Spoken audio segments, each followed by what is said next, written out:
Olá, Zac! Hoje é terça-feira, aula de Ciências e Geografia. Vamos começar usando o livro de Geografia, mas não vamos usar hoje o livro de Ciências, tá certo? Como eu falei ontem, na aula passada, alguns livros essa semana você não vai usar, mas vai fazer atividade na plataforma e no caderno, ok? Por que hoje não vai ter o livro de Ciências? Porque eu quero passar atividade valendo nota, tá? Para você fazer de Ciências. E aí eu vou passar uma atividade bem legal para você fazer, e aí você vai se ocupar dessa atividade. É um trabalho, né? Um trabalho valendo nota, ok? E aí de Geografia, pega o seu livro, a gente vai começar a unidade 2, abra na página 36. Pronto, página 36, a gente vai iniciar com o assunto o relevo do Brasil. O que é relevo? Vamos aprender. Eu vou ler aqui o texto, né, com a explicação. Eu vou ler tudo, vou explicando e você vai acompanhando e prestando atenção, como sempre, tá? Vamos lá. O relevo do Brasil. A superfície da Terra é bem diferente de um lugar para o outro. A superfície é o solo, né? Você entende, né? É possível perceber essas diferenças no solo brasileiro, bastante marcado no aspecto físico, ou seja, na sua forma. Relevo é o conjunto das formas da superfície terrestre, ou seja, das diferenças de níveis entre os terrenos baixos ou elevados, planos ou acidentados. Ao longo do tempo, o relevo terrestre sofre alterações, seja por condições naturais, como ventos, chuvas, atividades vulcânicas, terremotos, ou seja, pela própria ação do ser humano, tá? As principais formas de relevo são montanhas, planaltos e planícies. Há também as variantes do relevo, que são as mudanças ocorridas nas formas de relevo no decorrer do tempo geológico, como depressões, serras, chapadas, tabuleiros, montes ou morros e patamares, e outras configurações como ilhas, vales e dunas. No Brasil, ocorrem predominantemente os planaltos, as planícies, as depressões, as chapadas e as serras, tá bom? Aí ali a gente tem o mapa do relevo do Brasil. A gente tem ali nas cores ali, né, especificando as localizações e os tipos de relevos, em grande maioria, nos estados brasileiros, né? Então a gente tem de amarelo planícies, então a gente percebe que no Brasil tem pouca planície, né? E planície é reto, né? É o solozinho lá bem retinho, sem muita alteração. E aí a gente tem muito pouca planície no Brasil, como pode observar ali, que o Brasil todo, ó, o desenho, tem pouco amarelinho, então são poucas planícies. Em rosa, depressões. Então a gente tem uma grande quantidade de depressões, e a gente já vai entender o que é cada uma delas. Então no Brasil, principalmente no norte, tem uma quantidade muito grande de depressões. Chapadas de verde, tem bastante chapada, espalhadinho ali por vários lugares. De vermelho, planaltos, é uma boa quantidade de planaltos, tá certo? E serras, a gente tem mais ali para o litoral e algumas serras no interior. Então, a maioria das serras ficam no litoral. O Rio de Janeiro tem bastante serra, como a gente observa ali. Um pouquinho de Santa Catarina também, lá embaixo, né? Então é isso. Vamos virar a página para a página 37, para a gente entender o que é planalto, planície, depressão, chapada e serra, ok? Que são os relevos do Brasil. Planaltos são superfícies planas ou levemente onduladas que se estendem em terrenos elevados.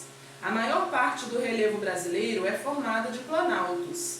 Os mais importantes são Planalto das Guianas, Planalto Brasileiro, Planalto Atlântico e Planalto Meridional, tá bom? Aí ali do lado tem uma foto de um planalto. Planícies são grandes extensões de terras planas ou levemente onduladas com baixas altitudes. Nosso território possui 4 planícies principais: a amazônica, a do Pantanal Mato-Grossense, a do Araguaia e a costeira ou litorânea. Então, como eu falei, planície é terra assim, reta, né? Baixa, né? Plana. Tem ali uma foto de uma planície. Embaixo, depressões. São áreas rebaixadas em relação ao nível do mar, depressões absolutas, ou as áreas vizinhas, depressões relativas. Então, uma depressão absoluta é uma depressão que está abaixo do nível do mar. E uma depressão relativa é uma depressão que está abaixo de outra vizinha. Então, se tem uma depressão ali e tem outra aqui, a que for mais baixa é a depressão relativa, ok? Continuando.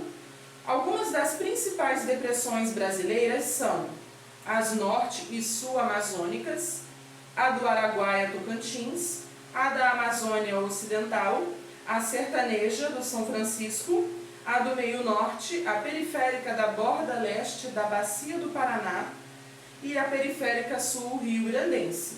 Então aqui são as localizações das principais depressões do Brasil, incluindo ali vários estados brasileiros, inclusive distantes uns dos outros, né?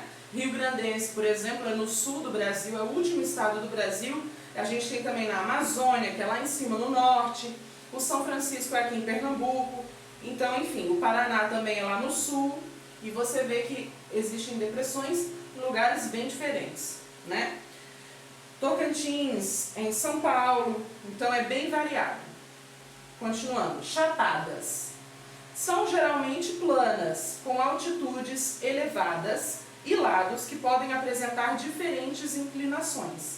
Algumas das principais chapadas do Brasil são a da Bacia do Paraná, a do Rio São Francisco, a do Araripe, a Diamantina, a dos Parecis, a dos Veadeiros, a dos Guimarães e a do Meio Norte. Então aqui são os nomes das principais chapadas do Brasil.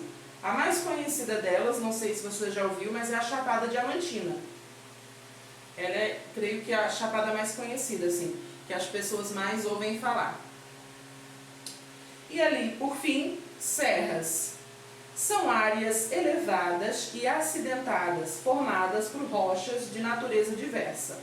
As serras do Mar, da Mantiqueira e do Espinhaço são algumas das principais presentes no nosso país. Então, as serras são lugares altos e geralmente é frio na serra. Quando você vai para uma serra, lá está mais frio do que na cidade e sempre são altas, acima do nível do mar. São constituídas por bastante montanhas, rochas.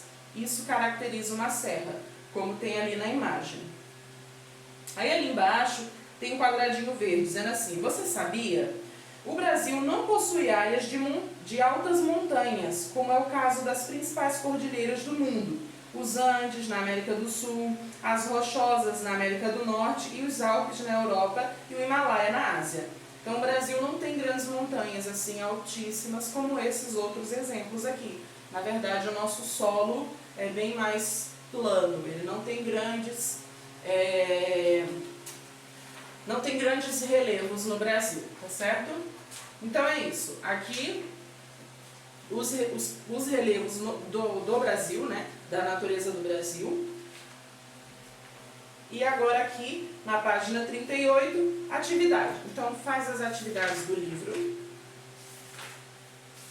Só vai até a página 39 mesmo. Então no livro tem pouca atividade, responde, ok? A atividade do livro. E responda na plataforma também. Não vai ficar muita atividade para você fazer, para não ficar acumulado, tá? E vai atualizando o que você ainda não fez. O que tiver atrasado, atualiza, mas sem muita pressa, sem desespero, tá? Faça tudo com calma. Mas não deixe de fazer, ok? Vai ter atividade na plataforma e a atividade de ciências, que eu vou passar para você, um trabalho valendo nota sobre a poluição do ar.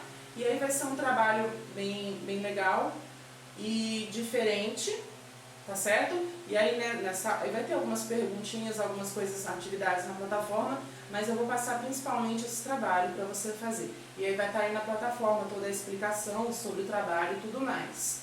Aí a partir da outra semana a gente vai voltar a usar o livro, tá? Então é isso, por hoje é só.